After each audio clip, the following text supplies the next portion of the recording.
Yeah, Thanks for coming on my podcast. That's not a podcast. it's always fun. Yeah. Kampai. Kampai. Nyan Pai. Yanpai, exactly. For context, we went to a cat bar, and that's how they cheers.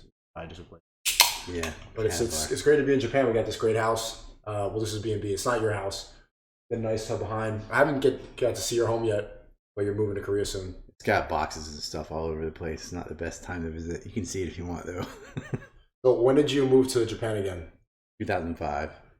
And when were you wiped off of everything? Right before we started recording, you said you were banned on Instagram too, and it's like you didn't even imagine you doing anything crazy. Well, I was wiped off of stuff before a lot of these things existed.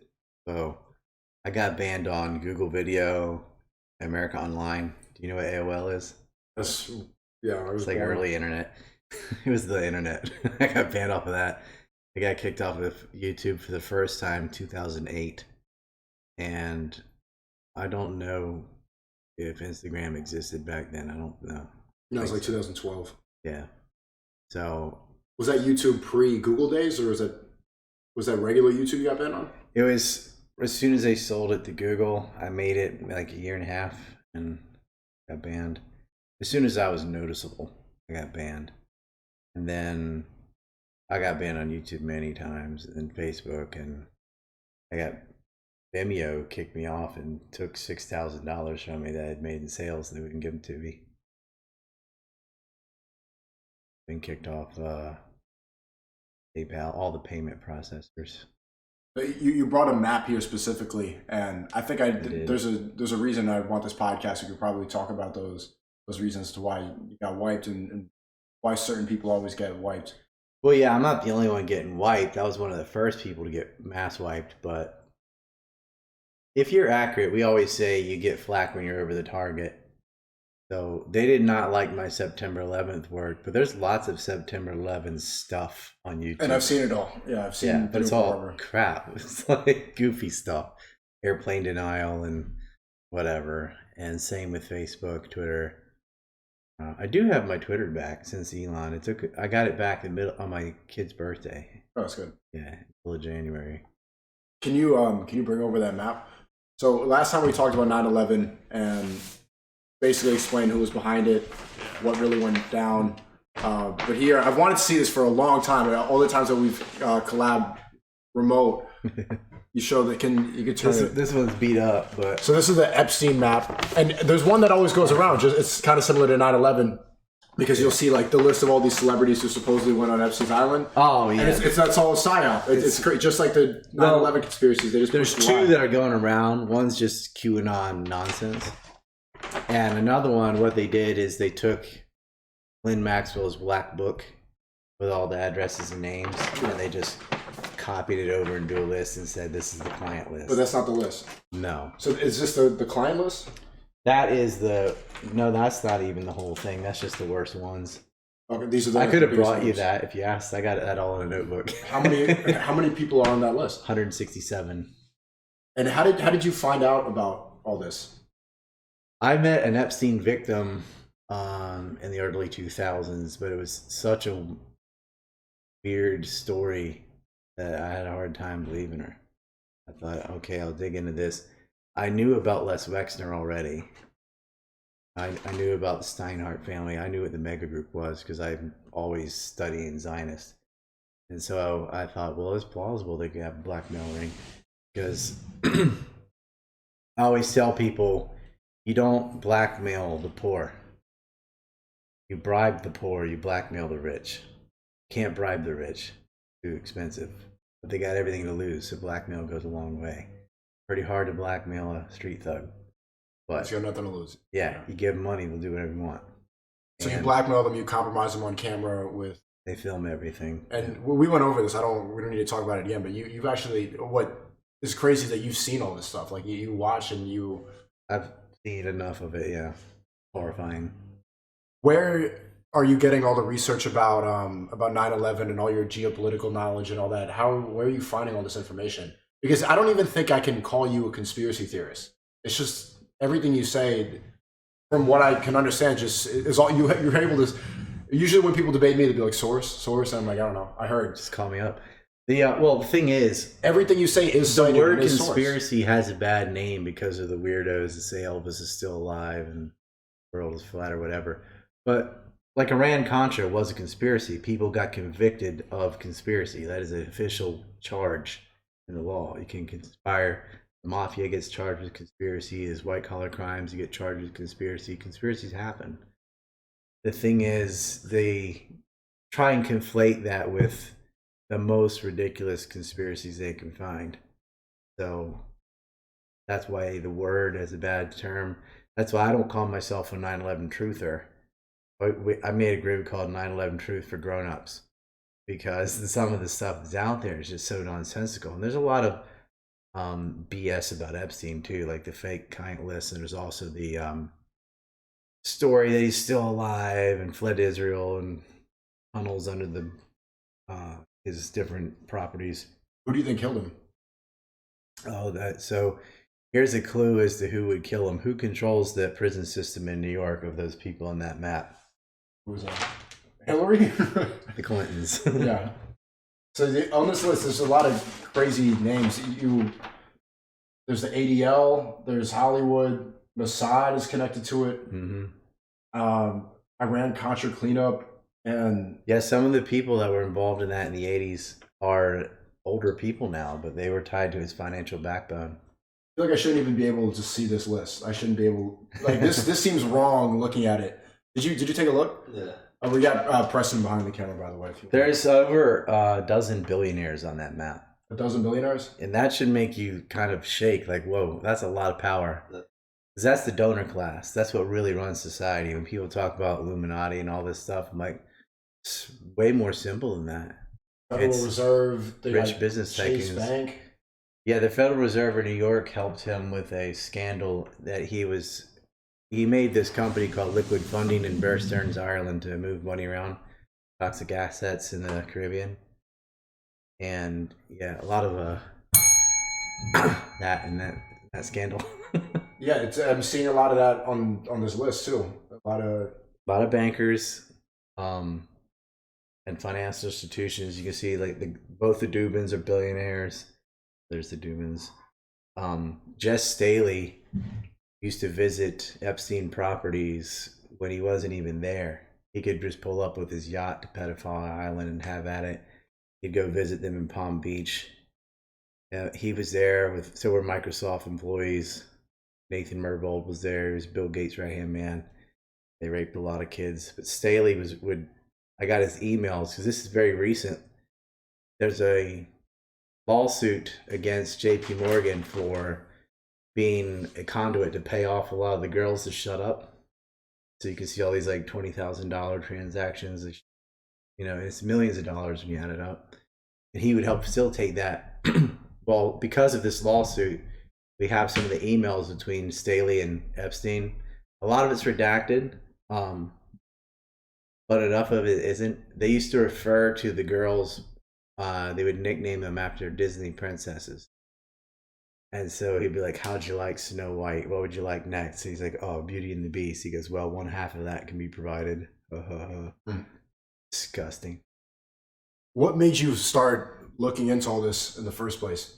I think a lot of people and everybody watching, they like the collabs that we've done because I talk a lot about these, but I don't know the sources. And I think a lot of people now are starting to wake up. I don't know if you can agree like that. I thought more people were going to wake up sooner, but it seems like post-COVID, there's a lot more people. I agree with that. I think COVID got a lot of people that used to just poo-poo on conspiracy to sort of say, wait a second, you absolutely can lie to everybody. You absolutely do have conformity in the media. You can see it today. I don't know if you heard about this shooting in America today in Nashville. Yeah. There's some guy. Trans person. Yeah, I was going to say guy. That pretends to be a woman that shot 3 children and 3 Did you misgender? Huh? You just misgendered a serial killer. It's a man that pretends to be a woman. That's accurate. Yeah, but on NBC, CNN, etc., it just says the shooter, a shooter, or it said, or his name, Audrey Hale or whatever, shot these many people. A student of the Christian school. Wouldn't say he or she through the whole thing. Wouldn't gender the guy. And it's like, if that's what's important to you, this motherfucker just shot Just killed 6 people. And you're worried about the blowback on the trans community. And I think, well, if you didn't have collectivist thinking the way the left does, you would just say that person shot people. You can't blame it on a category. That category, though, is a bunch of mentally ill people. So I think that's an exception. There might be a relation there. Do you think that transgenderism is a mental illness? Well, you can't take a whole bunch of hormone pills and stay sane, right? It's not like you're not supposed to have that much estrogen or testosterone, depending on what direction you're going, right? So your body might not handle it properly. What did you notice about this list that people don't? What is this? What does this mean? Like you have all the people, all the clients. What should the average person do with this information? Well, the guy that put pressure on now is Jess Staley. So a lot of these people have been arrested since I made this map. He got jailed and is dead. He's dead. She's in jail. He's dead. He's in hot water. He had to resign. He had to step down from his position and start selling off assets. So there is pressure put on these people. He's dead. Let's see. Like most of them, you notice, don't go to jail to stay to jail. They just die suddenly. They get vaccinated. They have a coincidence and then they disappear. But having this in the light, like no one knew who Glenn Dubin was. Now they do. Like the research people do. He can't show his face anywhere. And so if we can't jail them, we can at least shame them and be detrimental. Like no one should ever buy Victoria's Secret.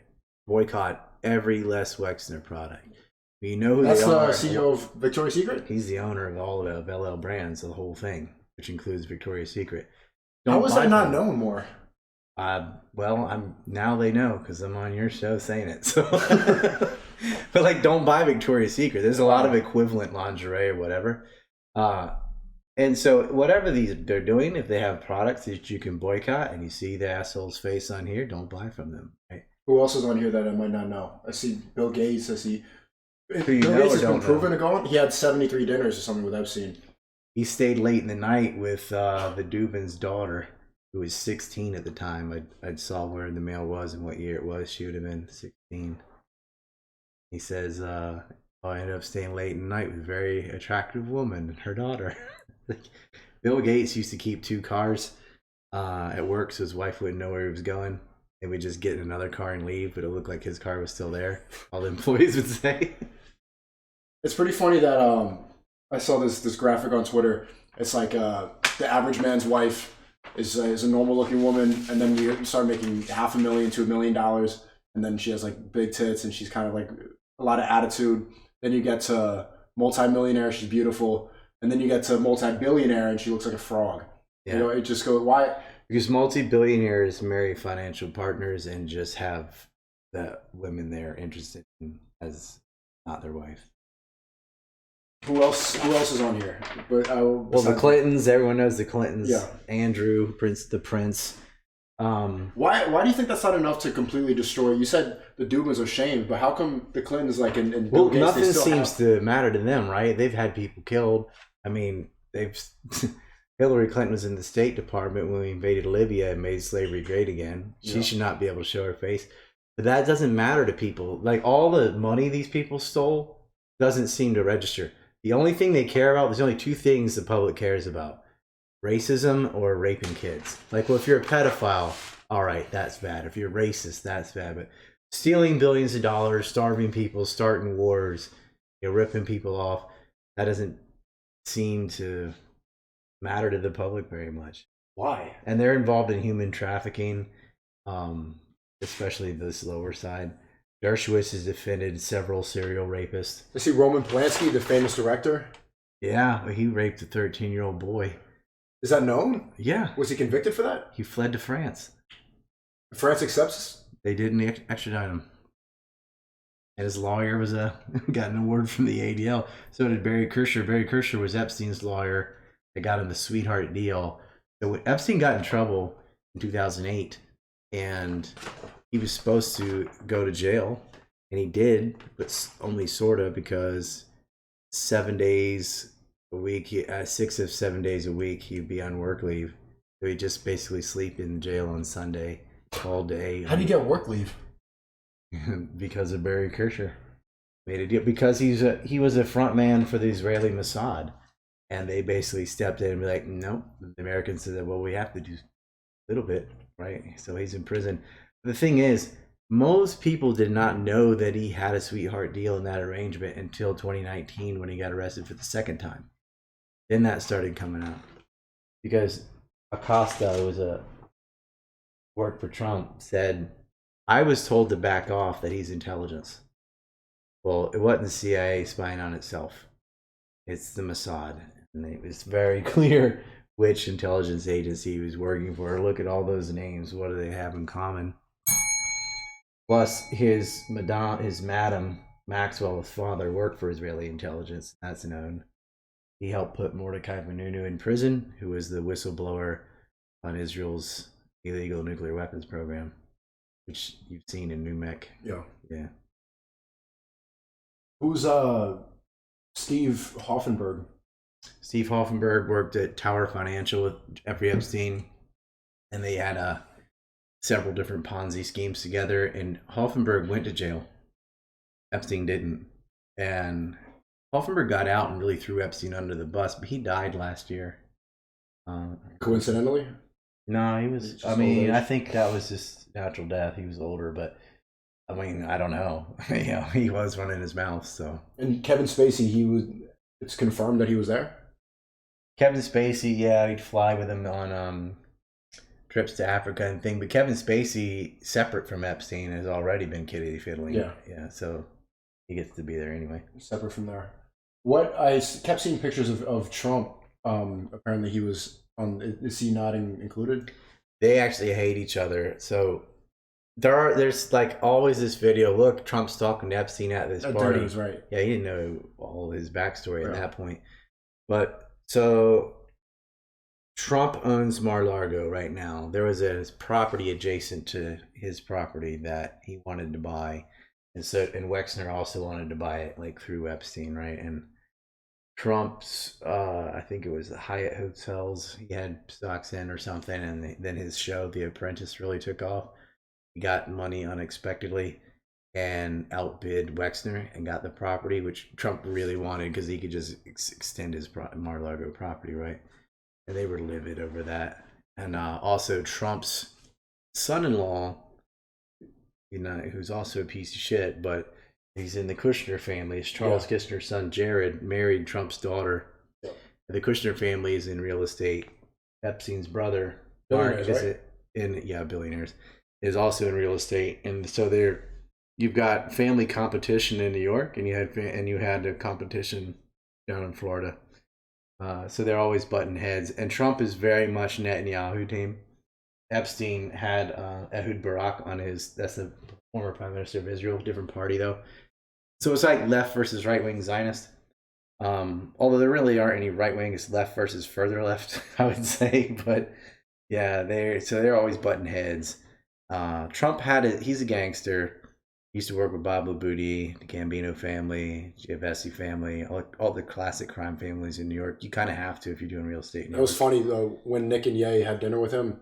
They said that Trump was very mob-like, like mafia-like, and he had this reputation for a while. I think he's kind of like shed that off of being like this trust fund baby rich kid.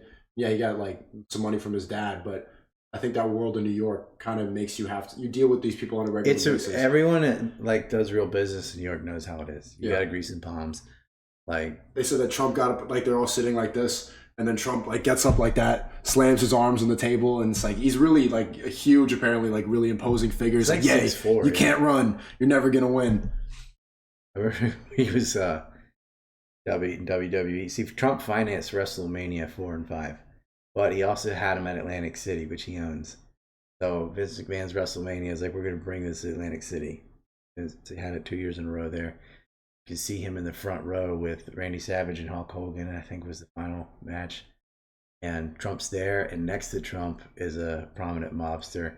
Trump also worked with Tony Salerno to build Trump Tower. You might know Salerno. That's what the Soprano, Tony Soprano. That's Tony Salerno. It's based off his life. What do you think is going to? They still own stuff in Woodward and stuff too up there. Do you think that the mass public is ever going to have an awakening about stuff like this? Like watching all your work, 9/11, and I was finished NUMEC.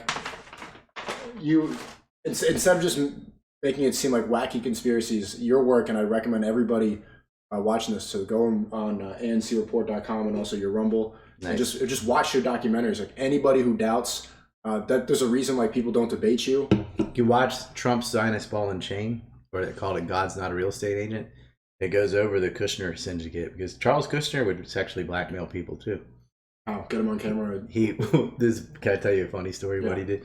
But one of the lowest things he did, he was doing all this illegal campaign financing for Governor McGreevey of New Jersey. The governor of New Jersey is key to get because they decide who becomes the president of the Port Authority, which runs all these properties like the World Trade Center.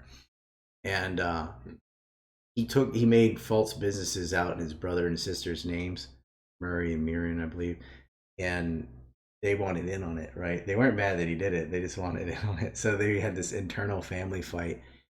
He blackmailed his sister's husband, so his own brother-in-law. He paid like $30,000 for some high-end escort to take him to a 2-star motel called the Red Bull Inn. It's before Red Bull existed. And filmed it, showed the sister. She didn't care. She's like, whatever, I know how this operates too. And prosecuted him anyway. He ended up going to jail down in Alabama. While he was in jail, he recruited 2 other high-level white-collar criminals to work for him when they all got out of jail. And like, why didn't that come up during the Trump campaign? All this is because Hillary, they're just as guilty. Like, if you go there, we're going there. It's mutual destruction, right? So they would like argue about, did you say Mexicans are rapists? That's dumb stuff, yeah. Right? Like he's working with the mob, and he's married into a family of a felon that went to jail for a number of years, and they try to do a corporate takeover of the Port Authority. The Port Authority is who ended up selling the property to Larry Silverstein.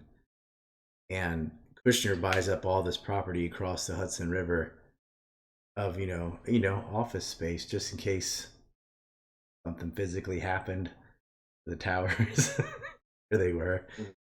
I think an American Express put their office there, and then all these people jumped in. Oh, well, how lucky for you to think of that, right? So they're nasty. That's a film. It's free. Trump's Zionist Ball and Chain. It was on YouTube for like a month. Yeah. And well, what was the notice? I thought, well, they hate Trump, so I can do that, right? Well, you can't. Yeah. You can't talk about certain things. Yeah. Exactly. What was the reason they took it down? They don't give you a reason. They took the whole channel down, so all of it. Yeah, did it for strikes? It just got terminated. There's no strikes; they just take you out. Yeah. But the Trump Zionist Ball and Chain, what year was that uploaded? 2017. I mean, you didn't get an email like that gave you a reason why? No. They just did that to David Cole. He's a revisionist, and a revisionist too, not like a denier. Just heterodoxy on a certain thing in World War II, and 15 years he's on there, and they did the same thing they did to me. This gone, no strike, no warning. They just erase you. They did that to one of Ron Paul's channels. They just said, like, fear community violations. No example, just gone, right? Before, when I got deleted on YouTube, like the second time, they just gave me 3 strikes in one day. They're like, this and this, and the videos were spread out like 9 months apart from each other. I remember one of them, the title of the video was called Palestinians Are People Too.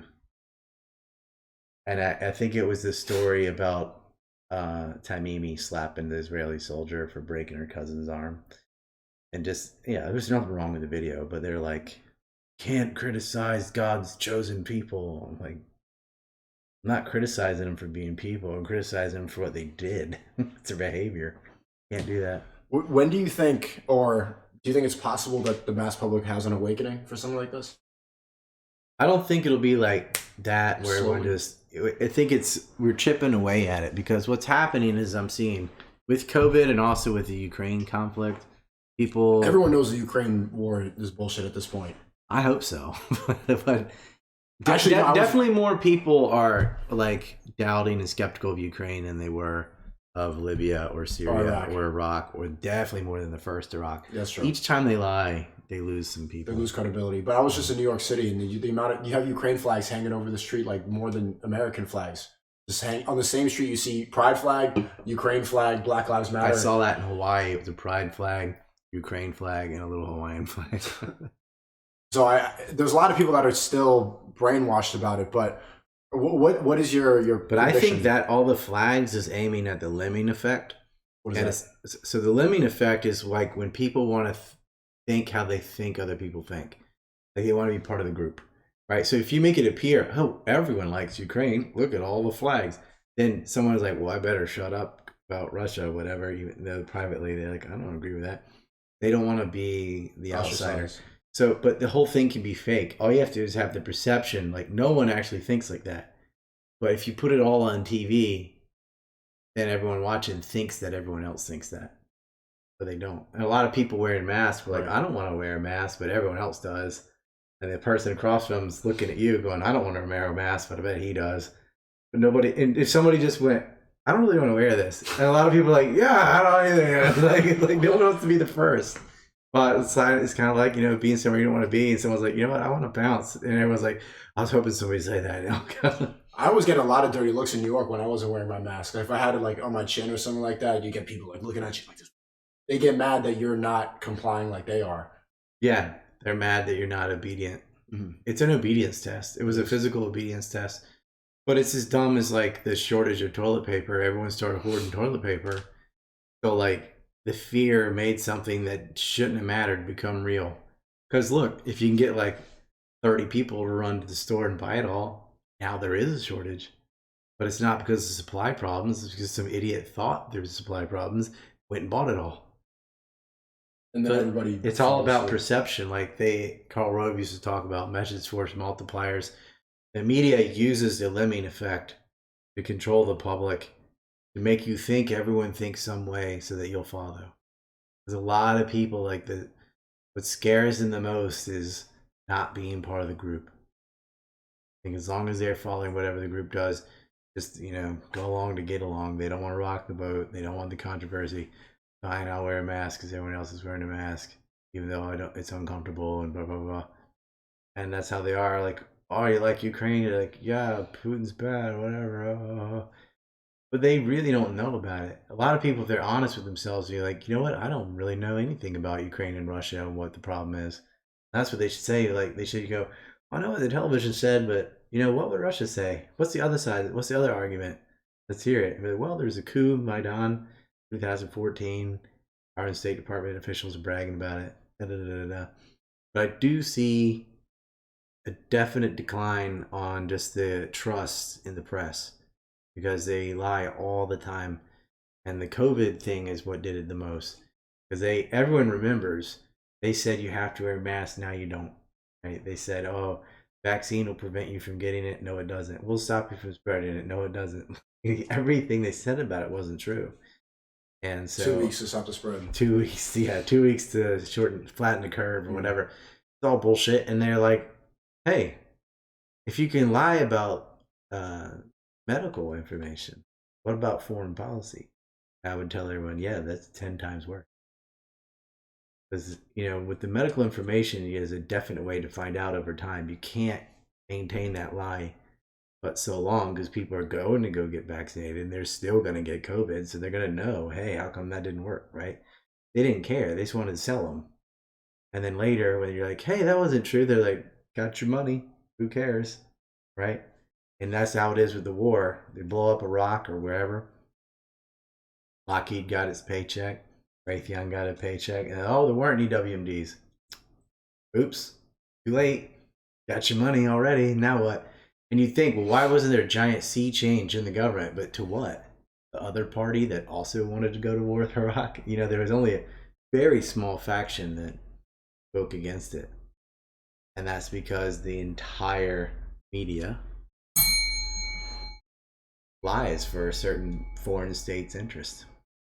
One thing that I realize is how they use the woke mind virus.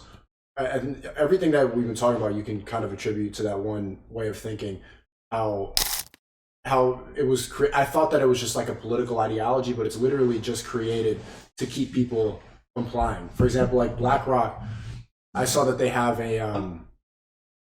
a chart to see how many woke points a company has before investing in them. So ESGs. And it's just based on like how woke are you? Larry Fink wants you to be of his ideology. And it's not about that was a big wake up call. Like, it's not about Black Lives Matter. It's not about accepting and loving all people. It's about control. It's about pushing this one thing to keep If Black Lives Matter, why do they have predatory lending operations all through Africa?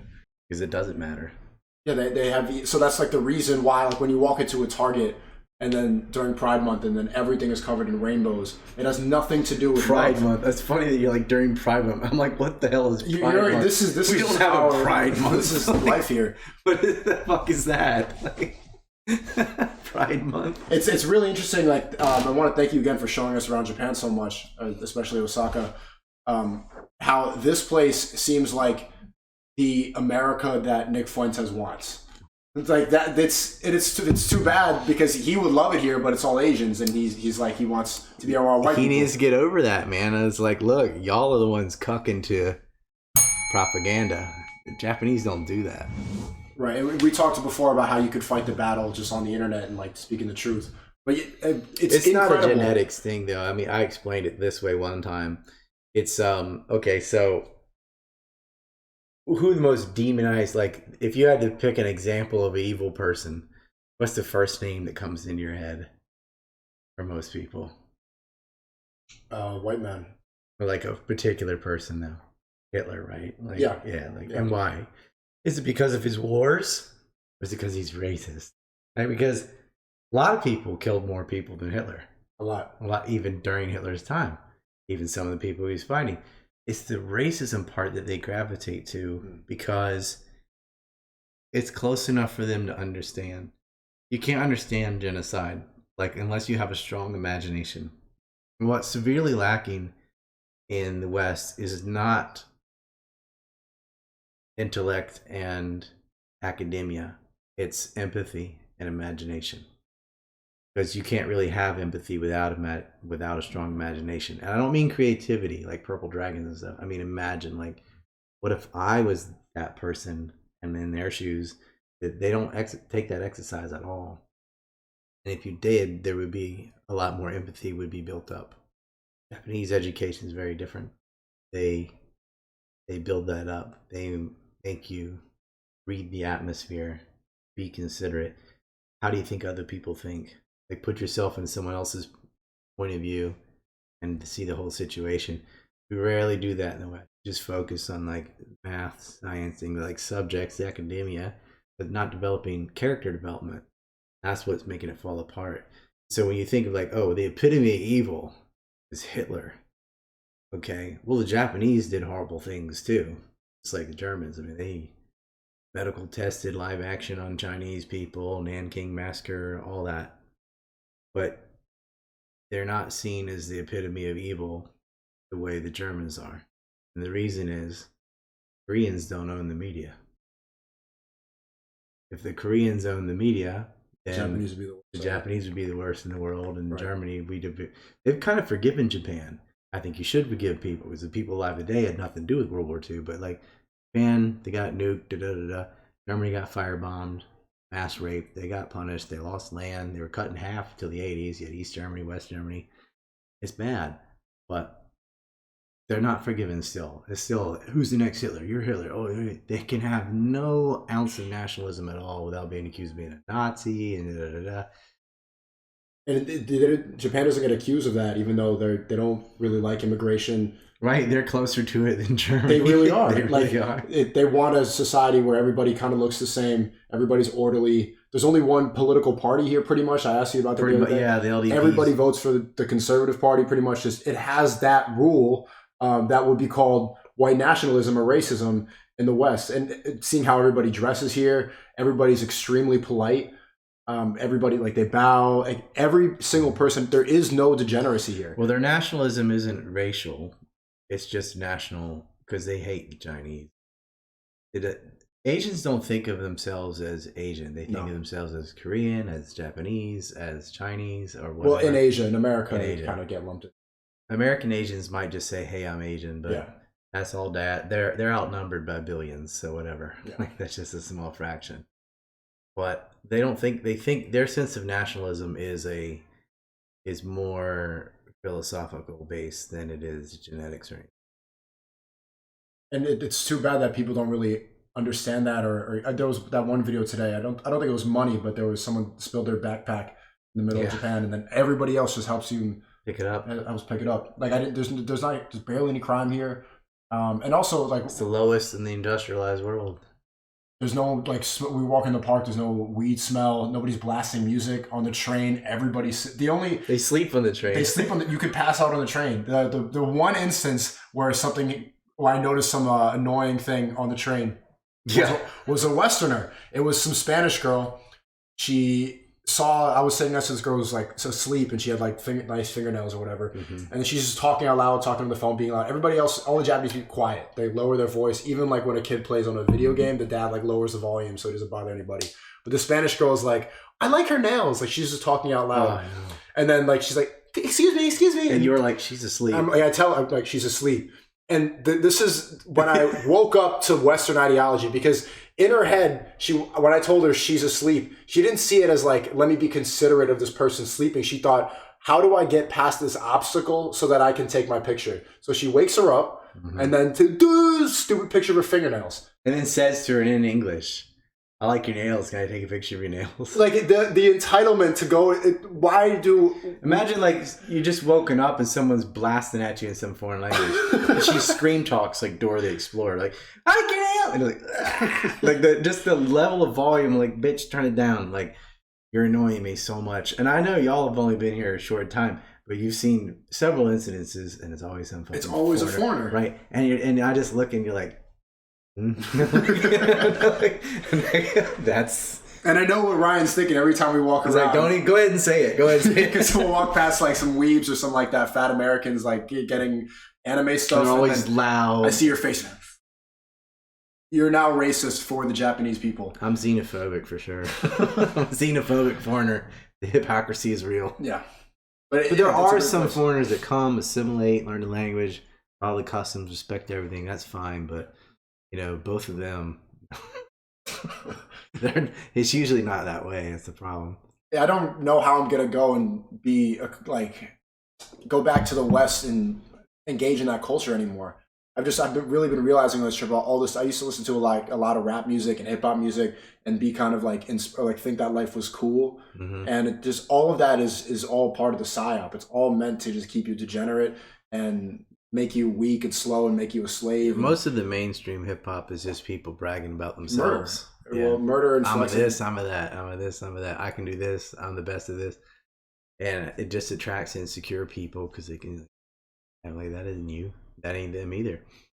You knew the underbelly of a lot of these top rappers and stuff, you would not think they were cool. You had to know what they had to do to get where they are. What do they have to do? One rumble. Yeah, they had to suck it down like Lindsey Graham at a day camp. How do you know? Because, well, that's something you should talk to my buddy about. We met. I don't know if he wants to be on here. Well, we'll nickname him Pug. Okay. Yeah. I think he would want to be on. Well, just not his name. Just okay. That. But how does he, like, what's the source for that? He's in that industry. He knows a lot of it. And there are people like names that have gobbled the lollipop. Mm-hmm. And I think Ye knows too. He knows exactly. He's talking about people getting blackmailed and stuff. He's like, I know what you did. Yeah. He didn't do that. So he's free to speak. None of the rest of them can. A lot of actors too. Like the casting couch is real.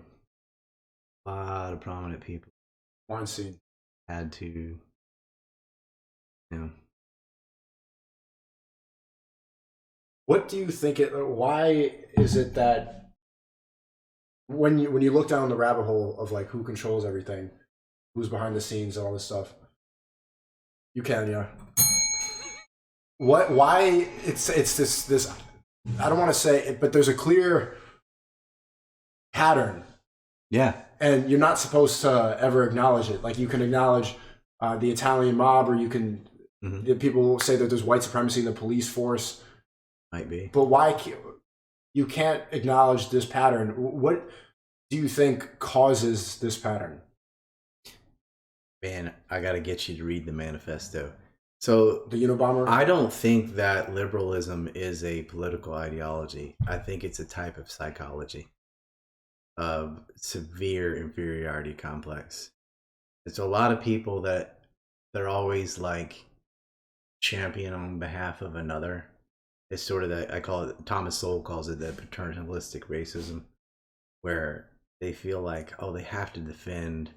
You can't talk about black on black crime, which is why it can never be resolved, because we can never have a serious conversation about, well, why is this group doing 60% of all violent crime? They're afraid the answer is going to be some sort of biological determinism, and that's not allowed. I don't think that's what the answer is, but they do. They think that that's what it'll be. So they're like, no, it's because of white racism, and they just go in circles, right? And they want to, they feel like they get capital by virtue signaling. So it's like the oppression Olympics. And the more you can advocate on behalf of another, the better person you are. And it's a way of relieving white guilt, like a way of getting that guilt off their shoulders. To be like, well, I'm an ally, or or gay, or pick a thing, right? But the thing is, they themselves think of gays and minorities as lesser than thou, that they to help them. Like they're above them and they have to pull them up, which is a skewed perceptive already, right? But that's how they see it. Is still recording, Preston? Like a lot of feminists, It'll turn off, just press the button. Yeah. a lot of feminists really are scared that we aren't equal. And that's why they're so hell-bent to prove I can do whatever a man can do. Because deep down, they think the exact opposite. Someone that's secure, like, think about this. This is a good example I used before. I don't walk around and have to tell you how many friends I have that are left-handed. I have my left-handed friend, blah, blah, blah, right? See how stupid that sounds? Like, I don't have a problem with left-handed people. Right. Of course not. Like, why would I even have to say that, right? But so when you see a lot of leftists who are like, well, my black friend, blah, blah, blah, or like, why do you gotta tell me the adjective? You know what I mean? Like, because they're proud of it. Because it's drilled in their head how horrible racism is. Not because the system thinks racism is horrible. It's a very specific type. What Hitler did to Jews. Hitler was a white racist, and that's why he had the Holocaust. That has to be the most evil thing. And then any other thing around that, it's like, well, that's just 1 or 2 steps away from Holocaust, right? If you do this, then, like, I don't think even people who actually are racist doesn't mean they want to murder everyone. They just mean they think they're better. Like, some things you can notice, like, in general, on a professional level, blacks are better at basketball than other people. Now, you can believe that or not. Depends, because America certainly seems that way. And in the Olympics, they did lose to an all-white Lithuanian team. You never know. I think market forces shape sports. But you could look at the pattern. That is an opinion you could have. And that's acceptable, though. They're like, yeah, well, And I think probably height is genetic. That plays a part in certain sports. But it comes down to, like, political beliefs and stuff like that. This is too complicated. The mind's too complicated to just dwindle down to some macro category. We will see patterns, though, but it's because usually it's like, well, yeah, all such and such vote this way, probably because that party offered them money. Like, that makes sense.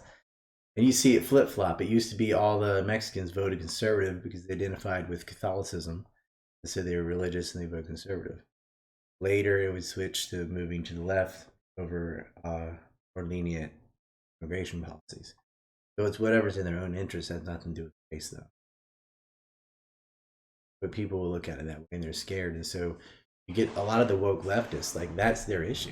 Like, most left and right really don't understand tax policy, foreign policy, or anything. They have like 1 or 2 issues. And it's usually social. So usually the right, a lot of race stuff. The right is on the right because they hate welfare. They're like, no, it's unfair that I gotta pay in order. That's their thing. And the left thinks there's social inequalities about race. That's the only issue they think about, or women. And so it's like, I mean, if I had $1 for every time someone said the wage gap bullshit. Yeah. You know, it is something. If I had $1 for every gender, I'd have $2 and a bunch of counterfeit money. But like that's all there is. Like, are you worried about this specific thing? Like I think people ought to know more about zoning laws and why housing costs what it does and what supply chains are and how money is created and the whole Federal Reserve System and like why is it in your area that you have unaffordable housing? That seems to be a big issue with a lot of people is kids can't afford a house. And there's a lot of reasons for that. They never let you get to the meaty politics that would really matter in your life like that or your health care or something that affects you. They want you just going on yip yip yip endlessly about social issues that are unprovable and can't really fix it the way they're going at it. I mean, they're kicking a dead horse. Ted Kaczynski says they get you wrapped up, obsessed with solving the problems of yesteryear. So like racism, sexism, like women have the right to vote, unfortunately. Repeal the 19th. And we have racial equality. I would say it's almost the other direction, whereas like anti-whiteism is okay, it's by the system at least, and nothing else. Like it's the worst thing in the world to be racist in the United States. There's not institutional racism to minorities. In fact, it's quite the opposite. You have affirmative action, you have quotas, you have equity hiring now, where you have advantage over people, and you're not even allowed to criticize that. And I'm like, well, that undermines people because if you get a job or you get into college, people don't know whether you got in there based on merit or you would have anyway, or because you belong to this category or that. So it undermines the credibility. So then even if you do get the degree or whatever, people are like, yeah, but that's not real. That's because you're this. So just get rid of all that. They don't want to. What do you recommend people to do once they start waking up?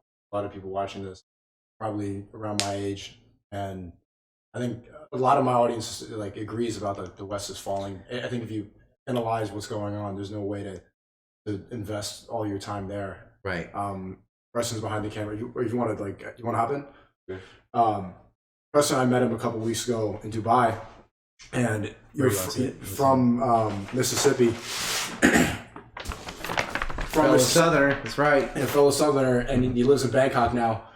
Just seeing Japan with me and Ryan showing us around. Now he's Japan pilled, and so there's a lot of these people that call him passport bros. Took the gold pill. All right. The women are better. Outside of the West, women are much better. Like going to the Maid Cafe the first day was like a big. It isn't that something because people think the resistance to the Western toxicity is like, well, Islam will fight it off, and I'm like, yeah, maybe, but look at here. There aren't any Muslims. There's barely any religion at all. And yet, like you said, they'll help you pick up your money and give it to you. It's cultural. And religion does shape culture. But that's not the only way to shape culture. A lot of it, I think, about Japan is they almost all two-parent homes. They have incentives for you to stay that way. And they don't have degenerate crap in the media encouraging thug culture. I think those are two things that I don't see in other places. At all. What is your... I want to quickly get your take on what Japan. Do you think about it? I mean, you got Japan pilled pretty fast. Yeah. Was it just that first night? It was. I mean, it was that it? I would say it was the culmination of like the entire trip. So the beautiful places that you showed us here, and just the way that people treat you here and treat each other. Like this morning, I went out and there's just an old Japanese lady, and she just waved to me, and I was like, "Oh, hello!" Like. And it like set the frame for the day. Like today's gonna be a great day. Isn't it something like I remember being in Virginia and stuff, and I'm like 20 years older than you guys. People, believe it or not, used to say good morning and all that in America. Now you'll have neighbors that have bars in their windows and fences, and they live together however long and never spoken to each other because everybody's in their own little cage. They make you afraid of each other because constantly in the news is pedophiles, somebody getting murdered or serial killers. Yep, make you scared of your neighbors. And to put that in perspective, we didn't even lock our door last night. No, my bike's unlocked right now. There's no need to. I'm not worried. We just forgot. We did just. But I mean, there's no need to. Right. Nothing happened, and nothing will happen. Or Japan. And even the people that recognize you here, they're just like, oh, hey, hello, and then buckle her off. You're like, they're not trying to, they're very polite. It's funny how like all the problems that I've been dealing with on this trip, they've all been from the West. Like everything has been online. Everything has been the Western influence, like the lady on the train. All of it is just like every time you get like a glimpse of it, that's the only issue. But everything else in here. Can I call you at 5 a.m. and ask you to take a screenshot of your nails? Snapshot, whatever you call it. In a different language? Yeah. I'm going to say it in Japanese for you. You mind checking the camera? I don't want the camera. Thanks. But I think Preston's a good example for a lot of guys if they're looking for that path. Because how long you left? Like 6 months ago? Yeah, like 7 months ago. Yeah. What advice would you give to younger men? Well, most people y'all's age can't just travel for 6 months, so you got to pick the right place on the first try. Don't come here. Yeah, go to Romania or whatever. Don't ever come to Asia. Romania was good, but It's pretty good for Europe. Yeah. But I'm not going to get into my ladder speech, but what's the ladder speech? There's a tier level. Okay. It'll make people. It's gonna make you look racist. I mean, what do you mean by look? No. Whatever. It's just look. The further east you go, the better the women are. Extremely. You think of it like Western Europe to Eastern Europe until you get to Russia, and then you finally start bleeding into Asia, China, Korea, and what's the furthest? It's incredible how like some women I interact with, they're just not a drop of testosterone in their body. Like the lady at the camera store, like hello, like their voices and everything, the way that their faces. People talk about agreeableness. That's something that a lot of women have to like fake. In the West? Yeah. Because they can't do it. It's a genuine thing. They just listen to you and they want to. They're happy. They want to please you, yeah. Right. Like men are desired here in the East. It's really insane. I recommend everybody try it out. The girls chase the guys. All in the West, the guy has to make the first move, make everything happen. About 50-50. I mean, that's a lie. You should never come here. Yeah. What made you pick Japan out of all places? I didn't have like a single reason. I was definitely, my main thing was get out of the U.S. When Bush got reelected, I was like, no way, am I staying here? And I had thought about Korea. I thought about a few places. It's funny that you actually did that. Remember all the left people like, if Trump wins, I'm going to Canada. No, well, why would you go to Canada? That's, liars, worse. That's a step sideways. Right. Now it's worse with Castro's bastard, but at least some states, just the states in the U.S. Castro's bastard? Is that true? Trudeau? I don't know. I mean, they certainly look alike. It's funny seeing the difference. Like if you bring a Western girl here, the comparison to how it's like anorexia within 3 days. Yeah. And they see the girls, and I witnessed this too. I've seen Western girls at certain places, and the Japanese girls show up, and they're just. The Westerners are seething. You're like, I can't compete with that because they can't even pretend to be that feminine. No. It's been in their head so much that that's inferior. Like they always say they want equality. They don't believe that. They think the male's superior and they want to be like a man. I can be like a man, do what a man can do. I got my career, blah, blah, blah, blah. But Japan the philosophy here is harmony and balance. So they have a female and a male, very Taoist, Chinese too, where it's not better, complementary. That's how they see it. They want to be the best woman they can. Which I thought before, I had the idea that a society needed God to function. And there is no God here, but you've been taking us to temples, and the way that they pray is very similar to how you pray in Islam. They like get on the floor and they kiss the floor too. Well, Shinto's a religion and so does Buddhism, but most people here practice neither. But I feel like the tenets of those faiths are similar. Were developed to what they are because that's how the culture was anyway. Mm-hmm. So Buddhism is not the main religion here? It's the main religion, but the most of people who are religious, it's the largest religion. Most people aren't really 80% are atheist. But they still go to the temples, the remaining right? 20%, they're Buddhist or Shinto. But the 80%, in Buddhism, I wouldn't say that that's theistic. It's, you could argue it's a philosophy. Depends. There's different branches of Buddhism. Like one of them has reincarnation. I would consider that supernatural. So that's a religion. In Japan, not so much. They're more of the Zen variety. It's more of a philosophy, But even I would say but the it's a atheists, philosophy that derived from a religion from India. they still, the atheists, they would still go to the temple and stuff like that and do all those rituals and stuff. Yeah, it's cultural glue. So it's like Very similar to praying. like for example, you have secular holidays that develop from religions, like your birthday, right? You have a birthday cake, the circle, put candles on it, blow it out, make a wish. You don't actually think your wish is like a magical cake and you're really gonna get a wish. It's just something you do, like custom. But that came from ancient Greek moon goddess named Bass.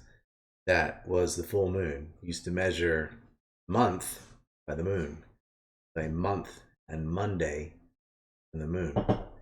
And in Japanese, Getsuyobi, Gets is also month and the moon. French, Spanish, pick a language. There's a moon day, like a Monday, lunar or whatever, and month. And it's all based on full moons because they used to measure 13 moons a year, 13 full moons, 28 days each. But we still sing happy birthday to you and you have a cake and all, but that used to be, the reason the cake is round is it symbolizes the full moon, and that's why you put a candle on it, like because the moon is luminescent. But very few people know the history of birthday cakes. You just think you get a birthday cake with a candle and you don't even know why. That goes all the way back to measuring months by the moon, and you would give to this goddess to get longevity, because back in the day, a lot of children died in their first year from whatever, right? And a lot of women died in childbirth. So they'd make these tiny cakes with one candle, and they would put them on the temple of Bast, or to say, give my child another year. And of course, the priest would eat the cake because God's not going to eat a cake. But that is a secular holiday that has a religious origin. And a lot of the customs here have religious origins. But when people get their fortunes, or they see the temple on the new year or whatever, they ask, please help me pass the exam. It's just like a tradition, custom, but it's secular, although it does have religious roots. Can you tell me someone else on this list that would, something that I don't know that you know about this list? Pick somebody. You have it all memorized in your head. It's yeah, I know incredible. this. I know this shit. No, I don't need like you just have an encyclopedia brain. Tell me about. But here's a good fact. That's good. So what is this book right here? Oh, so that means they were also in the flight log. So since people made a list of people from this book, I'm like, okay, that person is in that book, but he isn't. But he is, right? So there's a lot of people who aren't in the book that are on the list, and there's lots of people in the book that should not be on the list. The book's like 90 pages worth of names. And just because Glenn Maxwell met someone and got a picture with them, whatever, doesn't mean they knew what was going on. Like Eric Weinstein or Steve Pinkerton, they didn't know she's a pedophile. You know, how would you know? So she's got a lot of contacts, but that doesn't mean they're guilty. People on this map are guilty. They're either accused of or convicted of. You can see everything written in red is concrete. So it shows you what they did. How many politicians are on here? I don't know, a bunch. The Kissinger's here. Yeah, the Clintons, Kissinger. Mostly it's bankers and stuff. A lot of it kind of is both, right? Like the Kushner is an advisor to Trump, but not an official. Well, actually, yeah, he did. He did the Abrams Accord, so that's official. Michael Bloomberg? Oh, yeah. What did he do? You know him. So all you got to do is look at co-founder Bloomberg, former mayor of New York City. So he's related to the Schmitz and Bush family. I made this a separate box, and I actually have oh no, I don't. I had a chalkboard video of that whole story.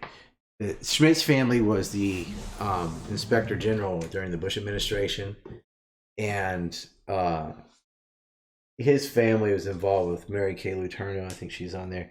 This is gonna hurt what I'm about to say, but first of all, she got pregnant by a 13-year-old student, got her pregnant, and the baby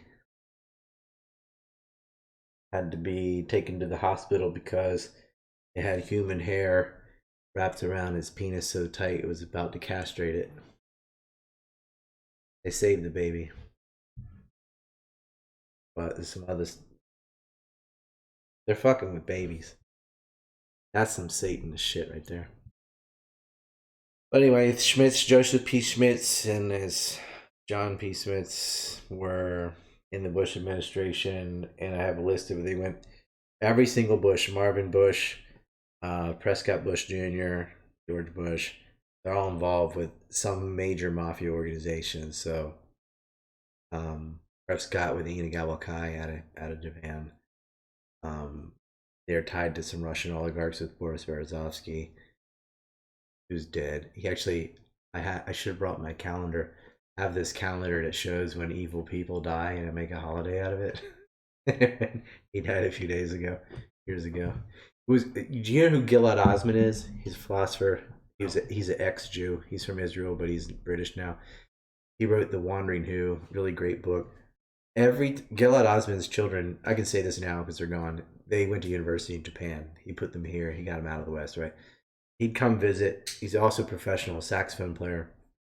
Every day he'd visit, every time he would come, some horrible person would die. So Boris Berezovsky died on one of the trips he came here. I think it was Rumsfeld died on another one. It was like 3 in a row where he came. I'm like, man, you need to visit here more often. Maybe Kissinger's next. I don't know. Good. What is your opinion on Andrew Tate? I don't think he should be in jail. I think they targeted him and Tristan for because they had influence. Like, they didn't care about the Manosphere stuff. And the fact that they haven't had charges shows why they're in jail. It's been 3 months. It's gonna be 4 months. Probably gonna be the full 180 days. It's all 6 months. Yeah, but there's no charges. And I've dug into the past of some of his accusers, and they are not credible. I just think it was a pretext because that guy, Andrew, more than Tristan, but both of them, I guess, could influence an election, especially in Britain, where he's sort of from. It was like, why don't all these people stab somebody, just mandatory 15 years in jail? They get in and out within 3 days. It's okay. I mean, London's got hundreds of stabbings. Like in a week. Man. So when he started talking about Ukraine, he started talking about climate change, he started talking about COVID, and this is a guy with, millions of followers, tens of millions probably, that know who he is. That's a threat to the system. So they just made some shit up and put them in jail. And believe me, if he was a rapist or a pedophile, like this is what I do. He doesn't fit the profile. And they asked you. And they've been through his computers and all that, and there's nothing on it. Found out. Exactly. Why do you think... I did get approached, yeah. And I'm like, I dug into Andrew. Yeah. And I'm like, there's nothing here. There's I mean, shit I don't like, but there's nothing illegal. What, the womanizing stuff? I won't say. He's got enough problems, though. It's nothing illegal. Okay. Yeah. What do you think about... why do you think so many people... It's funny that that you... I think we have like pretty much the same worldview. Someone like Destiny, for example, this is how I found about Steven. Steven Bono, yeah. Just call him Steven. Yeah, he's a... Well, Destiny's... Or my bitch. I think he's a good guy. I think he's a good guy. I think I like a him. lot of people hate him. I don't hate him at all. I just think he's wrong. And I wish he just... The one thing I don't like, and I don't know if he knows, but like he was being defamatory to me, saying like, oh, that guy might think the moon landing's fake. And I'm like, that's not true. But I think what happened was, like, he lost a debate, big deal. And that's not because he's bad at debating. He's just wrong. And because he is. And he was like trying to find bad things about me to feel better about himself. And there's a lot of bullshit about me online. So he's like, oh, that guy's like this. But none of it's true. So I was like, we went to the moon. Quit saying that, quit trying to dismiss me. I don't care if he doesn't want to debate me. Fine. I mean, if you're not concerned with figuring out what's right, you just want to know who's right, whatever. But a lot of times I'm watching him debate someone and I actually agree with Destiny. Like, yeah, on this thing, he's not wrong. But when he gets into foreign policy and stuff, I'm like, usually him and the person he's arguing with are both wrong. But that's bad faith. That's what these people say. The fact that he refuses to debate you again. I didn't have to have a debate. You could just have a discussion. I could Just educate talk. him because I don't even feel like he can't debate me. He doesn't know what I know. It's just an I'm just education. on a way different level, and I'm not being arrogant. He's not on my level, but like he could just like a lot of my debates. If you go watch me with like T Jump or whoever, it's not even a debate. It's like a lecture where like I'm saying stuff they've never even heard, And and they don't even know. The only I'm like, you argument- can't disagree with me if you don't know what I'm going to say. Right. Right. And I'm dropping all these facts they don't know. I'm like, well, go look all those up and you can have a round two. You know what always happens? They go look it up. They realize you're They right. find out I'm right and they don't want a round two. Exactly. That's exactly what happened. That's what happened to him too. But just admit that. That was years ago. That was like 2015. You had that debate. That's how 2016. It was during the Trump Hillary thing. Yeah. Yeah, 2016. Whatever. Like, what is the reason? And I think I know your answer. But why do you think so many people hate myself but even on a larger scale, Andrew Tate? they don't like successful people. That's part of it. It's a Mike Enoch calls it the purity spiral. I'll Israel that from him. Purity spiral is like, well, on these 9 things we agree, but on the 10th one I don't. You know, like why don't you be like this? I get less than you, but I get the same shit, but for a way longer period of time. Whereas like, well, but this one thing, you're great on this, but not on this. I'm like, well, have a discussion with me on the thing you disagree with. And they never fucking do it. Yeah, they never do it. Like the race realists and all that. Like I don't have like a woke anti-white view of that, but or some shit lib thing. I just think there's so many. It's way more complex and so many factors of why one civilization succeeds and another doesn't. And it's simple as, well, ethnostate, bro. Like, okay, go to North Korea. You know, there's a lot of ingredients, you know, and you can't just oversimplify it. And a lot of people do, but people hate you because they hate success. They hate masculinity. They hate that like you've been able to do what you've been able to do, and they can't. They just want to shit on you, and a lot of the haters are shit posting because it's a way of getting attention. So if you can find some influencer, for lack of a better word, that's got whatever many million followers or something, and you make a comment, you got noticed. And they're happy if even 50 people saw what they said, because they were at 0, right? So they'll shit post, and it's all projection. Like, they're the attention-seeking egomaniac. They're the arrogant, smug, ignorant piece of shit. Like, and they want to be or have what you do and can't. That's primarily the motive. There will be other people that will criticize you because they generally disagree with you. So what? But I don't feel like those are I don't think you even notice those because they're so outnumbered by the shit posters. I get flack from 9/11 cougars. They're mad that I proved them wrong because they went telling on the mountain to the mother, their brother, and everybody they know. And I just dunked on it, which makes them look like an idiot. I'm like, no, you don't look like an idiot. You are. You are an idiot. Can you briefly give me a breakdown? We did a whole podcast about it, but can you, for the people watching now, what did happen on 9/11? If you could describe it in like 9/11 was a jointly conducted covert operation that it sort of subverted a real terrorist attack and made it bigger than it would have been. They could have been prevented. Al Qaeda's real, and their motives are real, and the targets are real, and all those people died, and all those buildings got destroyed. But there was a nexus, trifecta between the Saudis, the Israelis, and a faction within the United States that decided, yeah, let this go through. Because now we can replace the Cold War with a war on terror and make trillions. And the Israelis were really they actually helped facilitate it. And that's the thing in the US, like, if you want to get away with the crime, involve the Israelis, and the Americans will look the other way. They stole nuclear weapons. They've attacked our ships. They've killed us they blew up an embassy. They killed us in hotels. They've attacked the British too. Wait a minute. AIPAC's the largest lobby in the world. And a lot of these profiteers, when people talk about the military industrial complex, I often say MIC, and I assume everyone knows what that is. But Dwight Eisenhower, in his farewell address as president, talked about the military industrial complex.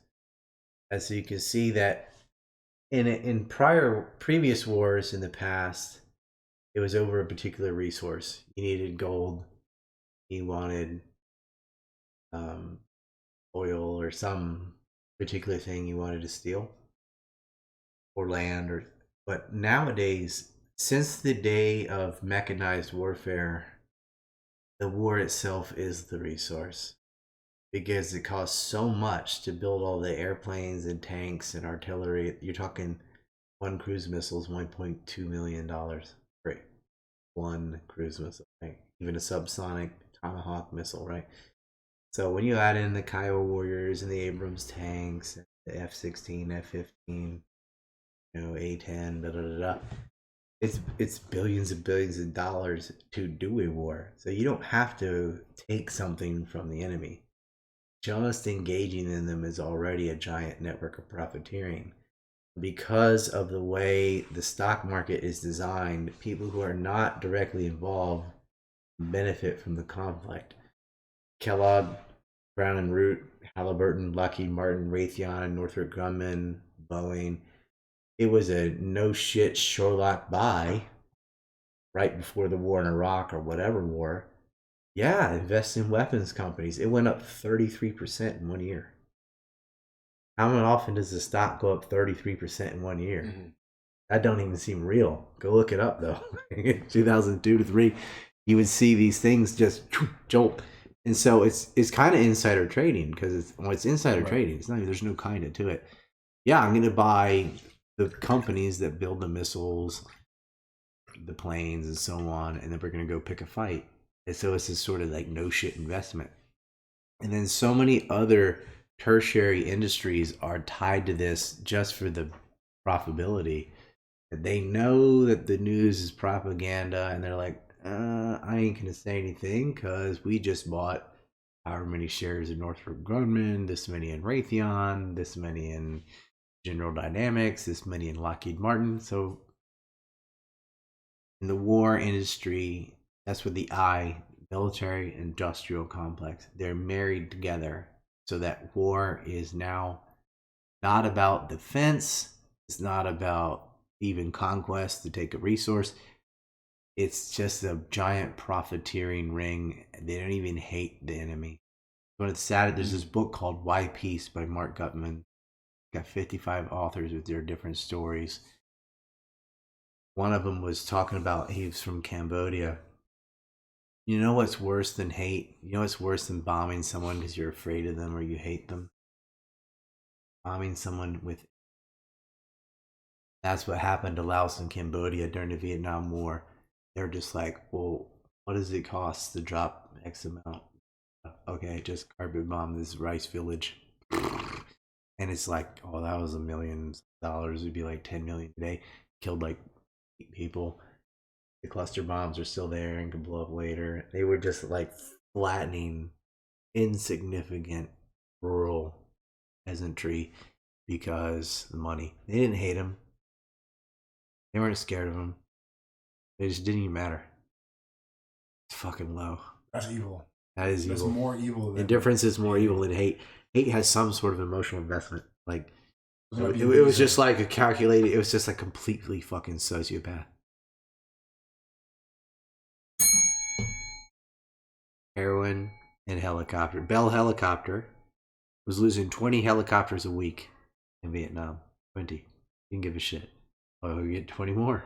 We can build 20 more. Great, And Lyndon Johnson was a kind of a spokesman for Bell when he was a congressman. Then he ended up as vice president.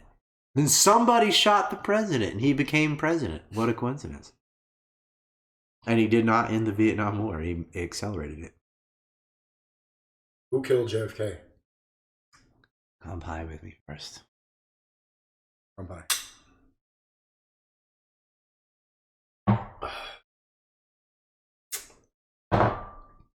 Ooh. I'm hearing a lot of. You don't want the answer? Okay. I do want the answer. It was Sam Hyde. Sam Hyde was on the grassy knoll. Samuel Hydestein. JFK. So I can tell you who the shooter is. I don't think you'll know who it when I say the name. That like who's that, right? And that's the thing. Like the hitmen are kind of insignificant. What's more important is who orchestrated the whole thing, and that's a very long story, but it's got a lot of this all the way down. And if I guess you saw Numek, so you know why they had to get rid of it. Right. So then the next is, well, how and who. And I'm actually making those movies. I'm actually starting with RFK and working backwards. So off camera, I'll tell you who killed him. Okay, we'll save it for the movie. I'm saving it because it's like 20 years of my life, and I need to. I got a family. And I got to pay for this stuff still. Right, and you can buy the Epstein crime map on your website. Yeah, you get. This is not even the latest version. I got an updated version. This map is on my website. Shopify. You actually gave Ye the red media poster. I didn't know that. He does not know where that came from. Well, if you guys have seen, Ye is walking around saying, "Look who controls the media," and that's an ANC report graph, right? Yeah. So before me, there's a. I don't know if you want this on here or not. But okay, well, I'll just explain it. There's a guy, Dr. William Pierce, who is part of the National Alliance, which is a white separatist group that had mapped out all this media, whatever the year was, 97 or whatever. And that's where I got that idea. I was like, huh. He wrote this thing, Who Rules America? I'm not advocating the National Alliance or William Pierce. I'm just saying that, you know, some of these guys that have an otherwise toxic ideology can get a lot of stuff right. You know, like Hitler drank water, so do I. You know, that doesn't matter. Mm-hmm. Dr. William Pierce does deserve some credit for kind of getting me to go, yeah, let's look at media ownership. Why is it all not Presbyterians, right? And so I did one in 2013, 2015, 2018, and 2021. And I guess I'm going to have to do another one. Mostly it's all the same people unless someone dies or sells or whatever. So like Disney's just changed hands recently, so I can update it. But like, yeah, every time he flashed that, I was like, I think other people like took it that I'm not even going to say who they were, but they're something I don't want to associate with. And they kind of like took it over. So I just distanced myself from it. Okay. Like, yeah, sure, whatever, it's theirs now. I don't care. I didn't want my name on it. I like secretly like leaked it out, knowing what would happen, and that's what happened. But Ye was walking around with a really outdated thing. Like he still had Eisner on there. Like I think it was from 2013. So if he's listening, like if you want like this year, hook you up with that. I think he and the thing is, he's not wrong. It's like, look, it's not anti-Semitic to point this out. Like, because look at all the millions of Jews that don't own any media, right? You're only talking about small few dozen people, right? So it's like so it's like you're not saying like all Jews are evil. It's just that no way, no. It's just, look, if they were all Chinese, you would think maybe the state of China has something to do with this. You would say that, right? I would say that. So it's not they all just naturally are good at this particular industry. No. It's because the Israeli state aims to take over media because they know that's how you control a nation. Mm-hmm. That's actually in the 9/11 Freedom of Information Act document. They're saying the employees of urban moving systems listened to some of the people who had celebrated the attacks on 9/11 and said that they said, give us 20 years, we'll take over your media, or your country. That was 20 years ago. It's coming true. 21 years ago. How did you deal with the rage or the reality of all this information. I'm curious as to what it looks like because you said you've been doing this for like 20 years. What does the Ryan Dawson look like when you have a new movie coming out? When you're preparing for a movie, what does that look like? What's the emotions going through your head? How are you doing the research? I want to emulate some Usually of that I've already done the research. Like for me, research is something I have a natural talent for. I hate the movie part. I don't like doing the visuals and the graphics. Like, what do I show while I'm saying it? I hate that stuff. You'd rather just speak. I need someone else to do that, and I'm like, I'd make a movie like every 3 weeks. I got information. That's not a problem. I mean, it's not like the information is easy, but I've done the work. So I'm like, now I have to learn a new skill. And just transfer the information. Yeah, and I'm not like with if you found a way to do that, I hired somebody, and it was really great. It was really good. Yeah, it was really good. But like some of my older stuff, like War About Deception, that was me on Windows Movie Maker, Boomer Ryan doing the whole thing, and everyone's like, that content was solid. The visual was like, looked like you did a movie. It was Maker, pretty old, yeah. Because I did. Yeah. Yeah. The NUMAC means the Nuclear Materials and Equipment Corporation. It was in Apollo, Pennsylvania, and it's where they use the Nautilus program, which is where what we use for nuclear submarines, miniaturized nukes for nuclear subs.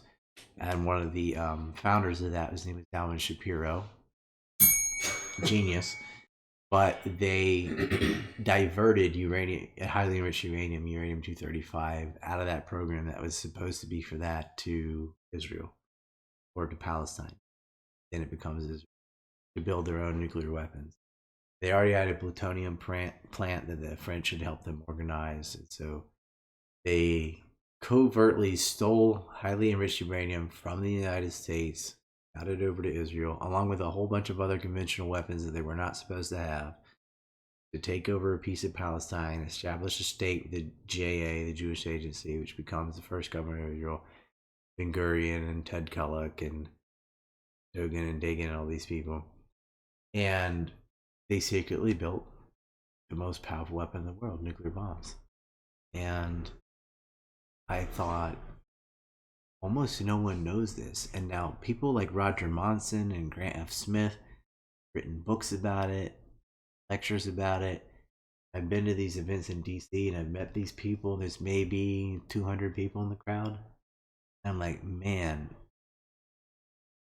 this needs to be a movie, because unfortunately you can't really get people to read a book until they see a movie or a show, or so they know, oh, well, I'm going to read that. Like if you say, oh, there's a book about nuclear weapons, like, oh, good luck, But if you make a film, and I'm like this too, like I read a lot of books, but like if there's a movie, just let's be realistic, that's going to reach a lot more people than way books. more.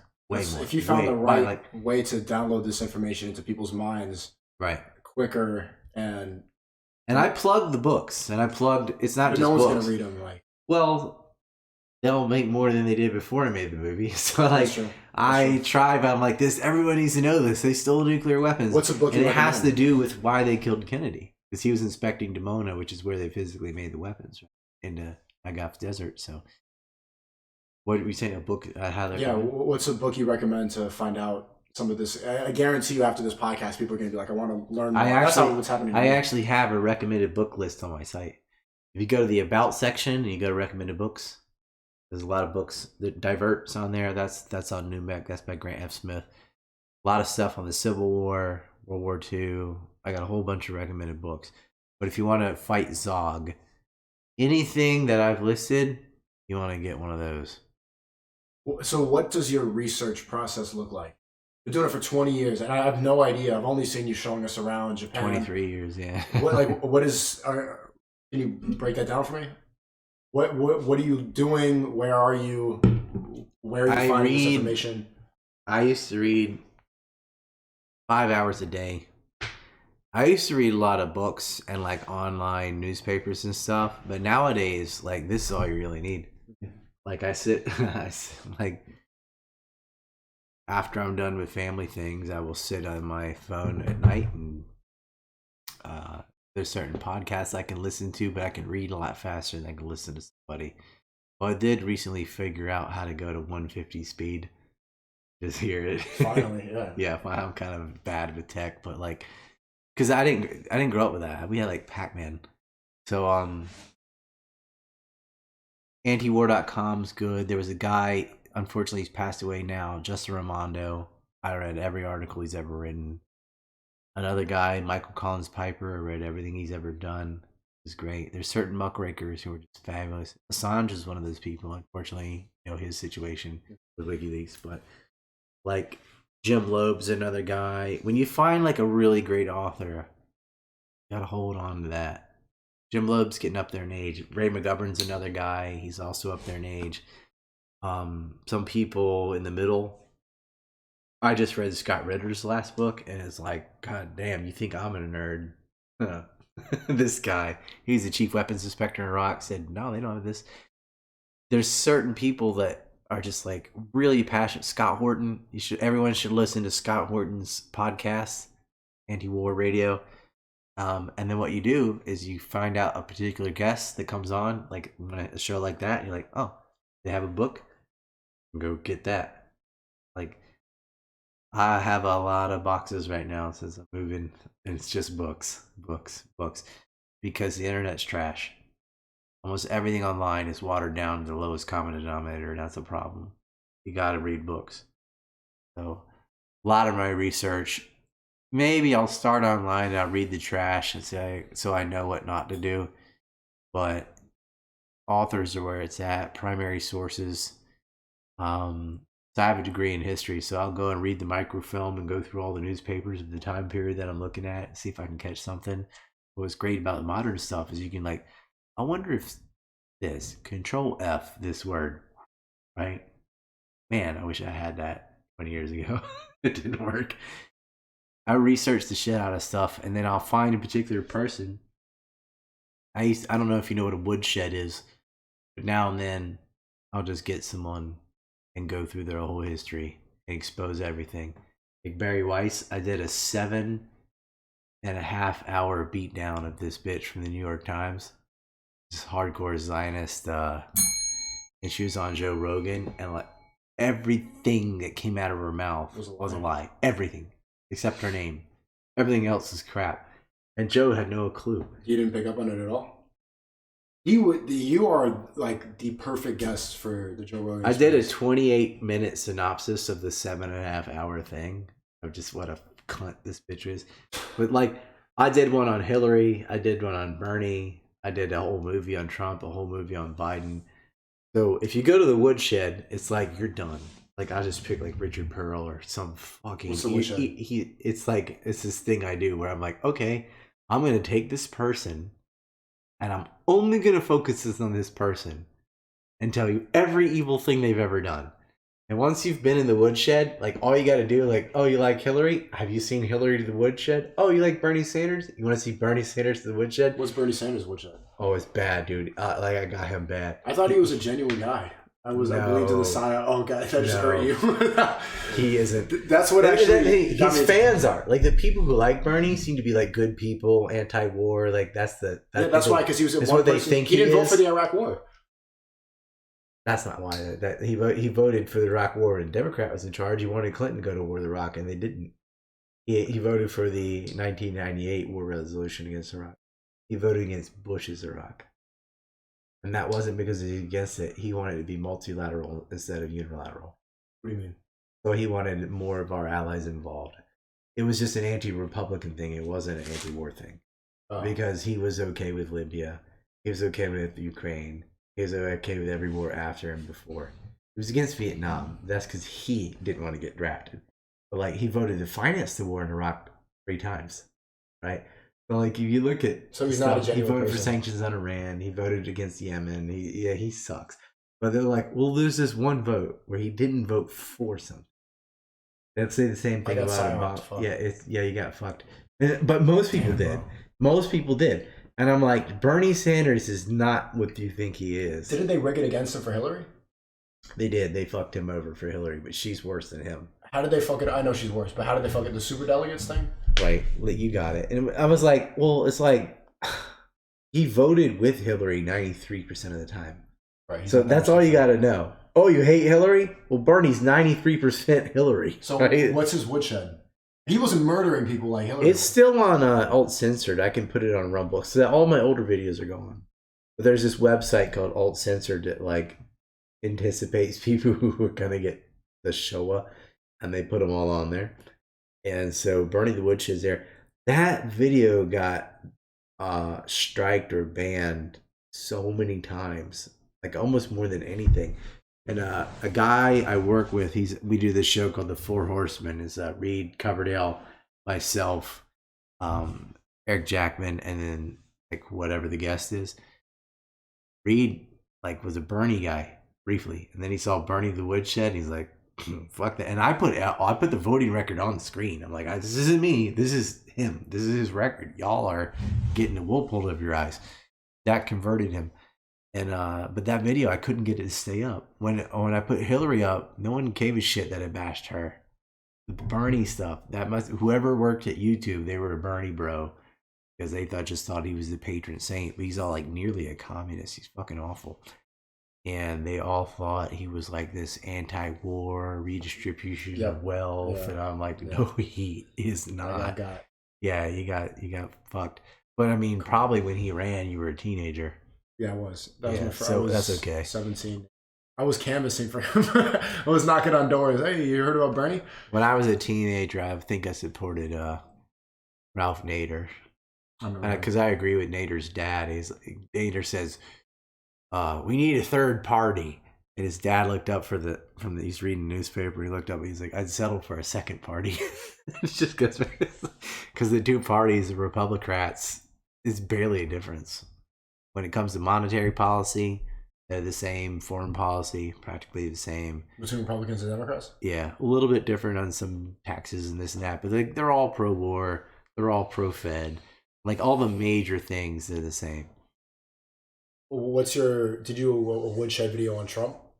Well, I did a whole movie on him. Trump signed his ball and chain. So like if you become president, I did a whole movie on the Biden family. It's called the Biden Crime Syndicate. Did you watch that? We reacted. Remember? Yeah. That's right. You're like, holy fuck, because it's got Maxwell at the end, right? And it ties it all together. I did one on Trump. I did one on Biden. I'm gonna watch all. If I did permission, I'm gonna watch all of them. Yeah, you can watch them all on stream except for Empire Mass, and I'm thinking about giving that to you. Like, let's just let it out, because like people need to see this stuff. I know, and I struggle with that. I'm like, I want you all to know the really deep stuff on 9/11, but like, it's hard to be from when you're banned on everything, right? And you can't monetize anything. That's like the one thing I sell. I'm like, I will tell you, there's War by Deception, which is like the shorter, free version, but I'm like, I gotta sell something. I'm gonna buy it because I'm not allowed to have advertiser anything. You're banned from PayPal. You're banned exactly. You're banned from crypto. Yeah, I'm banned. How did you get banned on crypto? Well, I'm banned from the exchanges, so like I can buy crypto and keep it on a wallet and do nothing with it. Because you can't. How do you eventually you have to go to an exchange and sell it, right? But Coinbase banned me. In my opinion, that should just prove everything you're saying. They're worried about what I have to say. That's what I'm saying. Like, what's the reason? Because you're not accused of any trafficking. Never. There's nothing. Like, you're a married man. You have, you know that. Like, I got opportunities. I ignore it. And that's incredible because I kind of understand it with Tate. Like, they could lie about it because, he had the. He had a sketchy business, but it's not illegal. It's not illegal. So I understand the narrative. Like, okay, women, but okay. You, like, what is the reason that you like, I'm a better Christian than Christians. You're not even, but yeah. I am. Like, I don't do anything bad. Like, and I don't think that there would be anything. So what was the reason to ban you on crypto exchanges? I don't know. I think what it is they lied about me. I don't know what it's like. Gabe Hoffman and these certain, like, dedicated Zionists go around and. Can I? Yeah, exactly. Like, they just, they say he's anti-Semitic or he's a white supremacist, which is ridiculous since I'm not white and I'm race mixing and white people. And I live in a non-white country, and and there's nothing wrong with white people. It's just nothing wrong with any people, but like that ain't me, and it's so dumb. Yeah, every attack that they usually have, except for redheads. Sorry, they aren't really people though. Come on. They don't have souls. But every attack that they usually get for people like you, white supremacists, white nationalists, or like Christian nationalists, Nazi stuff like that. You're in Japan. Yep. You're a minority in an Asian country. I'm a super minority, and I don't have religious bigotry. Or you're not a Christian. Right. You're not white. Right. They got nothing, and so I just don't. They get, just say it anyway. I look white-ish. ish. Yeah. I mean, I don't care about race at all. So what was the email when you got banned on crypto? They don't do that. You just try to log in, your account's gone? You're out, and you find out the hard way. Same thing when you get banned on YouTube. YouTube used to do the strike system. For me, just one day, it just wasn't there. And I'm like, I want to argue and be like, hey, you're supposed to give me 3 strikes and a warning, but there's no one to talk to. No. Right? It's just gone. And so I'm like, well, who do I even say, hey, what happened to which video? There's no one to say anything. And that's why I love Rumble. I talk to him every day. He's like, hey, man, like, can you get this person? How you do? When cool. you stream it again? Well, I don't have that leverage on Rumble, CEO, but they're not, like, I was banned for 9 weeks, but they did get my appeal and I was brought back. That's good. So, yeah. If you have a problem, so far, good. Gotcha. From now on. But, like, I was like, God damn it, even Rumble. But I think what happened is, their organized hate groups come in and lie about me, and they're like, oh, fuck this guy. I'm like, hey, man, I ain't any of those things. And then I was brought back because they went through my shit, and they're like, he's not like that. Handled back. Same thing with Odyssey. Odyssey, I was never banned. I'm on Odyssey. I'm on Rumble. I still I think I'm like 20 or 21K on BitChute. The problem is they don't live stream. Why don't you live stream? Because Red Ice got banned from crypto too, and like they've had all the same problems I have, and they're nice people, good family, lots of children, but the labels think they're Nazis. They're not, but that's what they do. So there's one thing that you keep saying instead of Holocaust denier, you say Holocaust revisionist. I mean, there are deniers. Should we not even talk about this? Like, am I getting a ban on Rumble for? It is the most taboo topic, but like, okay, revisionist. Every historians, you have revisions, okay, and anything in the Civil War, the World War, the Vietnam War, whatever. You go through and tinker with stuff because what happens is over time, Hollywood or whatever, they'll make a movie. Let's take a non-controversial thing or less controversial, like Pocahontas. What do you think happened when Disney made the Pocahontas movie? People think that's close to the truth. It is not. But what do you think? What do you think? That was right. Like, what do you think the dominant narrative? Oh, let's say like Braveheart. You've seen that? Mel Gibson, badass cinematic film. Scottish Rebellion. You know what it is. Totally not historical, but really good movie. But people know this. It is real names. Robert the Bruce is real. William Wallace is real. But that ain't what happened. But guess what people think happened? They think what they saw in Braveheart is history. Oh, Braveheart. Like, I thought you said... No, You've seen Braveheart, yeah. right? Yeah, it's a great movie. But historically inaccurate. Okay. Except well, Apocalypto.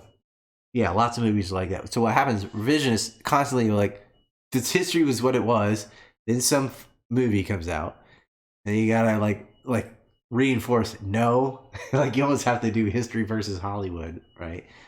Then you have the Hollywood history, where like the History Channel, which is utter garbage. Like, everything on the History Channel almost is fake. Any historian that watches the History Channel is like, fuck, like, that's wrong. And everybody thinks that, oh, I saw a documentary on the History Channel about the War of the Roses or whatever, and it's completely wrong. These people, they go around in these debate spheres and they think there's something. I'm like, yeah. Why don't you argue with me or Ray McGovern or Ritter or someone that's like a real geopolitical analyst instead of like some YouTuber person? You know what I mean? Like, you're gonna hit the fucking walls. What's gonna happen? And that was nice to him. I did not know he was such a dick, or I could have gone way harder. Yeah, you were nice in that debate. It was just I was polite because I thought he was just like. I learned so much in that debate because and I was right. Everything that happened. And I saw the after stream. He's looking. I need to do more Middle East speech. Oh, he's right. But like. Everything I said Trump was going to do, like I said that before he got elected, and it went just like I said it would. The president asked me to ask you about the war on drugs. What's the truth about the war on drugs?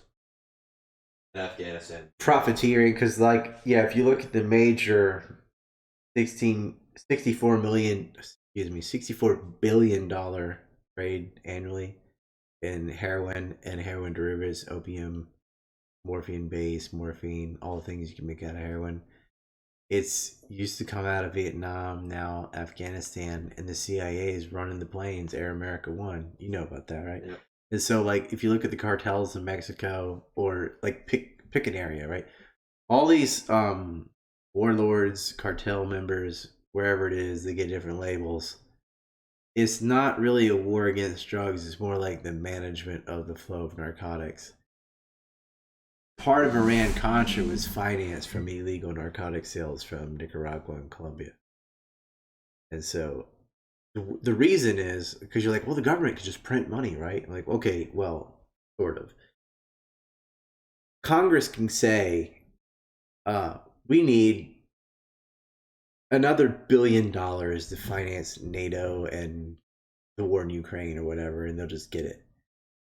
But you can't really go and say, hey, we need $2 billion to finance ISIS in Syria because we're not supposed to be on the side of terrorists. So what you need is a black budget. Black markets need black budgets.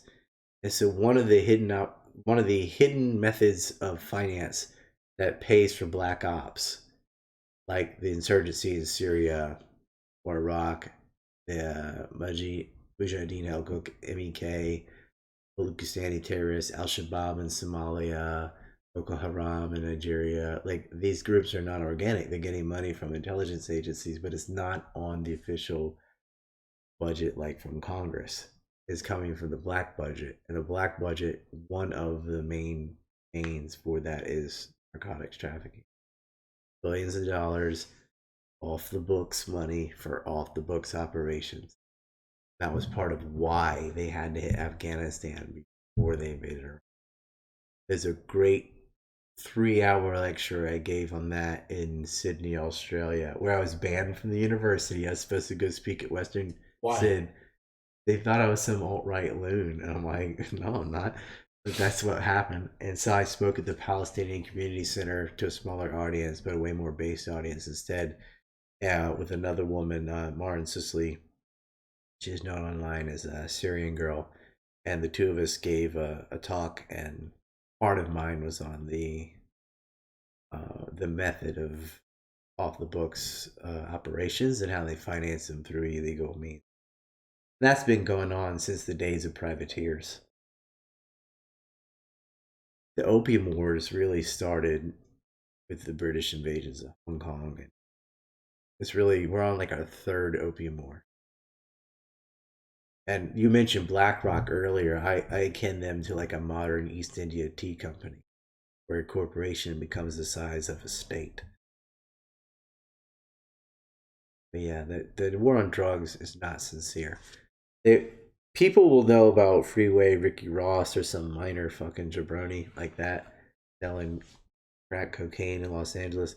And that's like, oh, you got this little teeny slither of the story. I think, oh, I know what it is. And maybe they have Barry Seal in Louisiana, who trained David Ferry, who was part of the JFK thing. They were moving narcotics into New Orleans. That was under Sam Carolla, and then later the Marcello brothers, who RFK threw in jail, Carlos Marcello.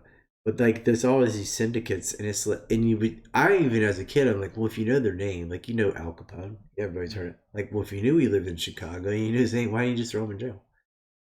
And it's like, because these are managers, or there isn't a single billionaire cartel member or warlord that isn't tied to a state intelligence. You can go all the way back to the days of pirates with Jennings, or pick someone, Edward Thatch, whoever. They always end up tied to one governor or somebody in the government, right? You cannot get to that level without state support. And like Escobar, probably the most prominent drug lord ever, right, out of Colombia. And don't base that on Narcos on Netflix. Netflix is Netflix, but like part of it's true. But he would feign that, oh, look, we're fighting communists, and that was a pretext to get left alone, to look the other way, as he did his coke operations. They knew, right? They got wiped out from Chile, from Pinochet. So just moving on to Colombia, and for a while there, they became they call it a narco-socialist state, narco-socialism. That's a nickname, but like the level of revenue from just cocaine, not alone marijuana and everything, was very substantial. And they were paying off stewardesses and pilots and all that, greasing ponds. But like, if they really wanted to shut that down, they could. Like, look at Japan. Heroin's illegal here. I don't see any heroin. It's illegal in the UK. It's illegal in the US, and yet they have an opioid epidemic because the whole system's in on it. They bring the drugs in, and you think, well, besides the profits they make for black off the books operations, is there some other benefit to drugging your society? There's a couple others. One, most obvious, is if you have the healthcare system the U.S. has, Medicare, Medicaid, all the people that get the free healthcare. Well, if you get addicted to drugs, you get a profit line from that. You also have a way to wipe out large segments of youth by getting them addicted to drugs, which means that the upper class will never be threatened by the middle because they drown them in it. But by far, like, that is their last place reason. Their biggest reason is to be able to pay for operations that would be illegal otherwise, that they cannot go to Congress and ask for. They need plausible deniability. As Oliver North said, we needed a plausibly deniable operation. He said that in a trial about Iran-Contra, and very, very famous in the 80s. What's your opinion on Bill Gates and the World Economic Forum? Well, I hate the WEF, but they're on their way down. Like, they're not They lost all credibility? They're a mid-card player. They're horrible. Bill Gates is a piece of shit too, but he's on this list. The World Economic Forum has lost a lot of its stroke. Like, Klaus Schwab, that Nosferatu that goes up there and talks about depopulation. Is he a thing? No, you need to ask. Are you serious? Always. Yeah, yeah, dude. Okay. Yeah, these fuckers, they get in there, but like, you notice. Or before you continue, it's just so funny. We were visiting a temple, and the rickshaw driver was complaining about Starbucks showing up. And we saw those two. What? Which one? Did you see the goblins on the way? The Starbucks? Oh yeah. But yeah, because Japan has not really been westernized, and then we see the Starbucks, and I'm sitting on the rickshaw with Ryan, and I'm like, "Who owns Starbucks?" Yeah. And he went. And I'm like, right, every time. Schultz, yeah. It's like the way he said. Starbucks won't even put missing person faces. Like, all these people go to Starbucks. You used to have the back of a milk carton, like if someone got kidnapped or something. Cool. And a lot of places will go, so-and-so missing. Oh yeah, put that right there. They think it's tacky, so they wouldn't allow it. Even though there's all that traffic in Starbucks. But continue. I just had to know that story. So Klaus Schwab. He sucks. But like, the last big World Economic Forum meeting, they couldn't get any major players. Like the Russians. Oh, okay. Russians didn't go. The Chinese didn't go. Indians didn't go. They couldn't get any real prominent world leaders, and their woman Arden from New Zealand resigned. So they got the Canadians and a few European states, but like even the Americans aren't there. None of the Japanese aren't there. Like none of the major. Wasn't the Netherlands? None of the major GDP countries even attend, right? So their power is waning. I'd put WEF on like one step above like Bilderberg. It's like people over focus on the lower rungs of the ladder, and they're not looking at the top. And the top is, without a doubt, AIPAC and the Zionists. Like when they jump, we say off what, right? They run every AIPAC meeting. You get American presidents kissing the wall, giving a speech, House speakers there, every prominent leader, anything goes to AIPAC. They're not going to WEF. They're even less so to Bilderberg or Club of Rome or any of that stuff. Those are like CFR, kind of is like a retirement for assholes. But Trilateral Commission, a little bit higher, but the top, if you're gonna make a pyramid structure out of it, is Zog day every day. I was like, I mean, look at the BIS, look at the Fed, look at all the major banks. Who runs the media? Like, it's not left-handed Eskimo. It's not the French. It's not the Germans. The Nice little ding and shot. it's ding. Well, just so you know, I disavow all of that, and I don't agree Right. with anything. Absolutely, I get it. Yeah, What a great Minecraft story. Yeah, I don't agree. You're That's cool.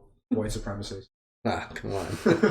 I'm a yellow supremacist, Yellow if anything. supremacy. Gold.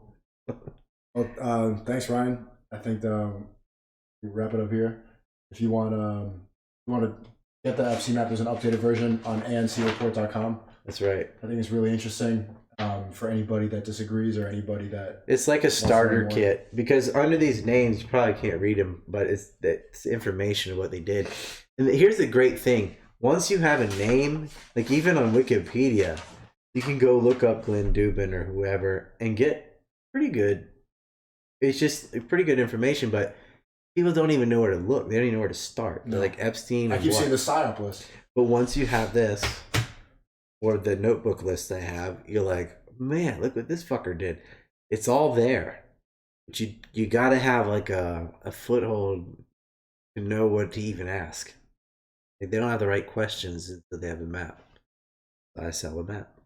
That's it from Hollywood. I'm surprised that Hollywood doesn't have more people on here besides Kevin Spacey. Well, no, what I did is I just put a Hollywood, because I'm like, that just goes to it. Like, this was online. This is a clickable thing where it goes, don't, and then it goes, like Weinstein's on there too. But like, there's so much in Hollywood that, like, well, that's a whole other. Weinstein was on the island? Harvey Weinstein was a serial rapist. Yeah. But he was on the Epstein. Where the fuck is he? There he is. Yeah, yes. He was on the island too? He didn't go to the island, but he went to the other properties, yeah. Oh, yeah. They had a whole thing going on.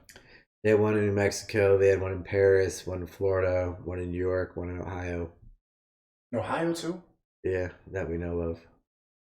And in the Caribbean, obviously. Glenn Maxwell bought a helicopter just to ferry people from St. Thomas to Butterfly Island. She was helicoptering girls over. That's how, like, imagine, those are millions of dollars. It's like $5 million to buy a helicopter, right? He bought a green helicopter. Epstein liked green. His massage chairs are green. Whatever. Like, who needs this detail? But whatever. She got one just so they could. There's no like it's less record when you in a ferry boat or something.